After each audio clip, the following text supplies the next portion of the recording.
What's going on, Jerome's? The season is over for 18 squads in the National Football League. Not the Vikings, though. Even though a lot of people, even some fans, are just like, this playing pass, just be one done, blah, blah, blah, blah, blah. Doesn't matter. Seat at the table. Vikings going to make a run. Woo! Get it done. 4 more wins. Hoist that Jerome Barty. But some teams did not have a 14-win season, which is now the standard of excellence. And they fired their coaches. Some fired the GMs. So we're going to run through the openings as well as potential interviewees so far, how it affects the Vikings. And also, there's always a couple of surprises, right? So right now, openings for head coach. Jaguars Doug got fired, should have been fired mid-season. Matt Eberflus, a.k.a. the IKEA toilet, was fired mid-season with the Bears. And then you got the Patriots, who, Gerard Mayo, you could tell that there wasn't any progression in his 1 year with the Patriots. Sort of is what it is. And, sometimes teams go one at a... It reminds me, so after the 49ers fired Harbaugh, or they parted ways, they went through Tom Sula, Chip Kelly, and then Kyle Shanahan. So you had 2 straight one-and-dones. Or you look at the Texans, where they had multiple one-and-dones after Bill O'Brien with Lovey and David Culley, and then eventually DeMeco Ryans. So, I don't know. Sometimes it happens. Saints, Dennis Allen, whatever. Fired mid-season. The Jets fired our guy Rob Saleh, running down the wing. Stupidly. Salah's a hell of a coach, and he's going to be perfectly fine. And they got the Raiders, who just decided to end things with Antonio Pierce after 1 season. So another one and done here. 5 openings, a couple of GM openings. The Jets, who Spielman is assisting with the search.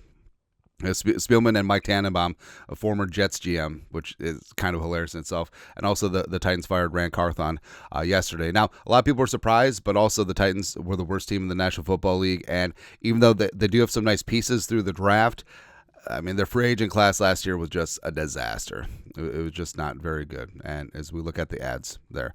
So 5 head coaching openings. There will be more. Because, like we said, there's always a couple of surprise ones.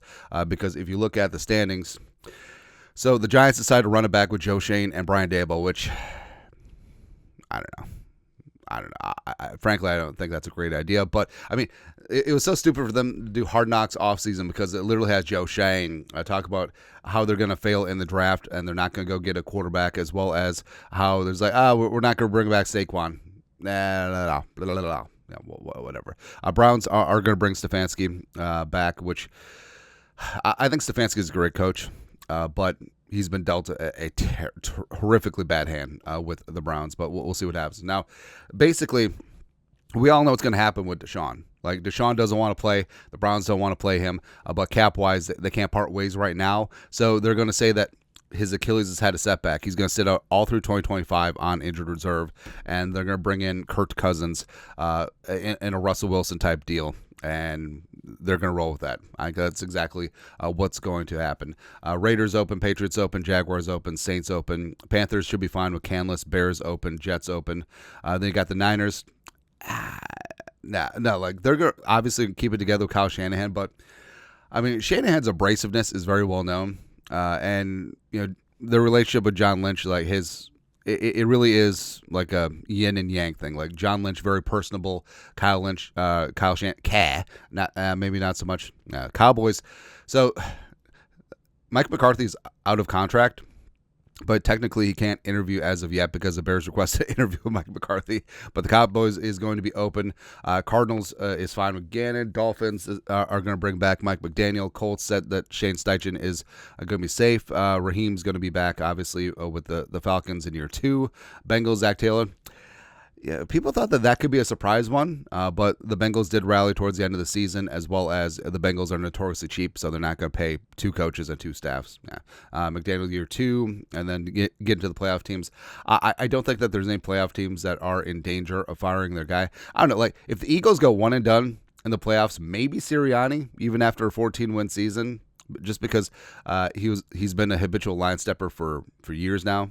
I don't know. Maybe the Bucks and Bulls. Probably not, but who knows? And Rams, I always say that watch out for Sean McVay because he could just retire, say deuces, and then do like Thursday Night Football commentary for $1 bajillion. and he could be the next John Madden, or basically do like a Dick Vermeil and take some time off, do great on television, then come back when the right situation. Who knows, man? But the openings right now, Jaguars from the team, they have put out requests, or they have interviewed Aaron Glenn, DC of the Lions, Ben Johnson of the Lions, OC of the Lions, Liam Cohen, Bucks OC, former Kevin O'Connell acolyte, and then you got Kellen Moore, Todd Monken, Patrick Graham, who had interviewed for the Vikings head coaching job back in 2022, Rob Saleh makes a lot of sense, man. And then also Joe Brady, OC of the Bills. Remember, Joe Brady was the wunderkind after the 2019 LSU National Championship game, where he was an offensive assistant, right? And then sort of fell on his face with the Panthers, has really gotten back on the horse with the Bills, so respect there. But I don't know, a lot of teams obviously are going to be after Ben Johnson. I think the Jaguars could make some sense. Well, actually, this job should be coveted because you have a quarterback in Trevor Lawrence who, still TBD if he's elite, or just solid, right? And also, you do have cap space, as well as you're in the AFC South. So your chances of winning the division are going to be pretty damn good. It's way better than the Bears job because the Vikings are going to be good for a while. The Lions, who knows? And then the Packers, allegedly. All right, we'll see. But yeah, the Bears. Hey, I was told that Ryan Poles is going to take the NFC North and never give it back. Speaking of the Bears, so I think that the Bears job is the worst job for a myriad of reasons. Like, yes, you do have Caleb Williams, but it's not 100% that he's going to be the guy as of yet. We've seen flashes, sure, but also you have a lame duck GM because it seems like Ryan Poles is going to be maintained here. I don't. And he's on thin ice as it is. So this is a bad job because you have bad ownership as well. But you have a GM who could just be fired after one season. And now you have a new GM who did not hire you. And all of a sudden you could be out of a job as well. Or be a lame duck one and done. So I don't think that the Bears job is appealing at all with Poles still there. It's tolerable with ownership, but I don't know. But they've interviewed or requested to interview Petzing, former Vikings assistant, Cardinals OC. Flores, go with the flow. I've said this. Flores understands now that ownership is paramount when it comes to the quality of life for a head coach. And he's had interview requests from the Jets and the Bears. Now, he said he's going to take every single interview, mainly as FU to him not getting interviews last year, I feel like. But this ain't it. No, this ain't it. Arthur Smith back in the Rolodex. Ben Johnson. All right, so Ben Johnson obviously is going to have options. So I don't know. Aaron Glenn, Anthony Weaver, Pete Carroll, which would be great. Pete's like 79,000 years old. Kafka, Vrabel, even though I think Vrabel to the Patriots is going to be a fait accompli. That could be announced as soon as tomorrow when he interviews. David Shaw, interesting name, getting back into the ring where he's a head coach at Stanford. He's getting some interest with the Saints, I believe, and currently is in the Broncos front office. So I don't know. Todd Monken is. I feel like Todd Monken's coached every single team in the history of football, everywhere. And then Joe Brady as well. Patriots, like we said. So the completed interviews of Pep Hamilton and Byron Leftwich. Now, it kind of sucks how blatantly transparent this is, just checking the box with the Rooney Rule. And I don't like that really good coaches like this just get used, but it's the current system, I guess. Because it'd be one thing if this was an open job search. It's not. Like, the Patriots are going all in on getting Vrabel or Ben Johnson, and that's it. Likely it's going to be Vrabel, right? So I feel like if teams 100% know who their guy is going to be, they could just hire them. So we don't have these sham interviews. But if it's open, then yes, it should be a requirement. But it's an argument for another day. So Vrabel, return to the Patriots, sort of makes sense. Plus, he doesn't have the pressure of following Belichick. He's following Gerard Mayo, who did not have a good first season. So there you go. Ben Johnson. I don't know. Like, Ben Johnson, this could make sense where you do have Drake May in place. You do have a ton of cap space with the Patriots. So I don't know. You don't have the number one overall pick because they rallied up. Let's go, baby. Saints job. Now, the Saints job is less appealing because you have Derek Carr or Derek Carr's contract. You're in cap hell for the next couple of years. And overall, like, a young nucleus. Yeah. I mean, who's your best player? Like a 95-year-old Alvin Kamara? Yeah. But you have a 95-year-old Alvin Kamara and a 96-year-old Jordan Cameron or Cam Jordan. That always got me. So Cam Jordan, obviously Steve Jordan's kid, but there was a Cam Jordan.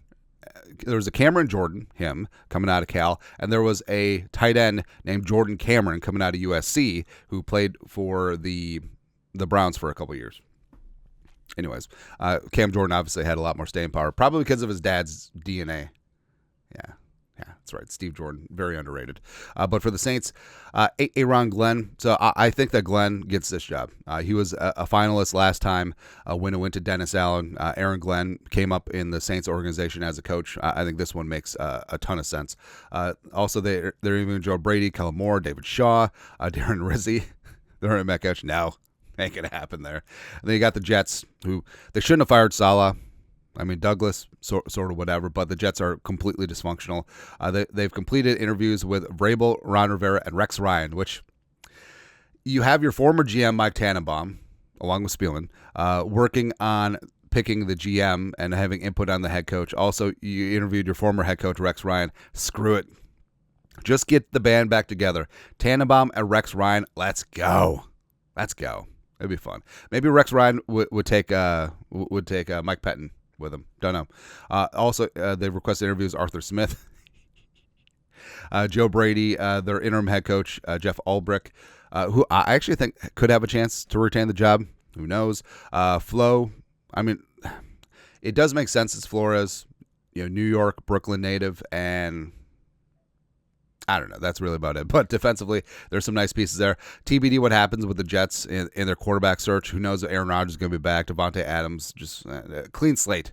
That's what it should be. Josh McCown is an interesting one here because he's been basically ordained as a future head coach since 2020, with the Texans. But his work with Sam Darnold gets a ton of credit there, and he's seen as he's in the mold of what teams want, a young, offensive-minded head coach that they could just plant. It's coming from the Kyle Shanahan, Sean McVay tree and type of coaches, and that's what Kevin O'Connell comes from. That's what Josh McCown is going to be too. So we'll see. Bobby Sloak, also from the Shanahan coaching tree. Aaron Glenn played with the Jets back in the day. Vance Joseph, Vance Refrigeration. Matt Nagy, fake-ass Brad Childress. Woo! Go ahead. Brian Griese, former Broncos quarterback, son of Bob Griese, as well as from the Shanahan coaching tree now, and also Darren Rizzi, for whatever reason. You ever bite your tongue, and then you find yourself just accidentally biting it several times throughout the day? It's BS. It is BS. But the ultimate power move here would be getting Josh McCown, who was a former Jets backup, and tagging and trading or trading for a tagged slinging Sammy Darnold, just keeping that continuity of government. And they're both back on the Jets. Woo! I love it, man. And they got the Raiders. So they just fired Antonio Pierce. They don't have any formal requests out yet. It is rumored that they have interest in Flores, which could make sense. Maybe that Max Crosby would stay there. Don't know. The couple GM spots. Jets are open after firing Joe Douglas, a.k.a. White Suge Knight, as well as the Titans parted ways with Rand Carthon. But with the Titans, I don't know, man. So the Titans have just been a mess. It says they fired Vrabel, then they fired John Robinson, and then now they're firing Rand Carthon. It's just, even though you have the number 1 overall pick, who wants this job? Nah.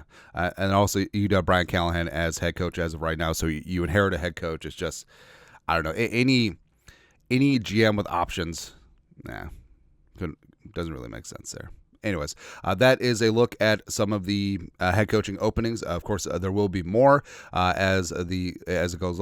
So the Cowboys one's interesting. They 100% should be in on Flores, but of course, who knows what Jerry Jones is going to do. But let us know your thoughts, our thoughts, comment section. You guys are the best. You know what to do. Skull production value.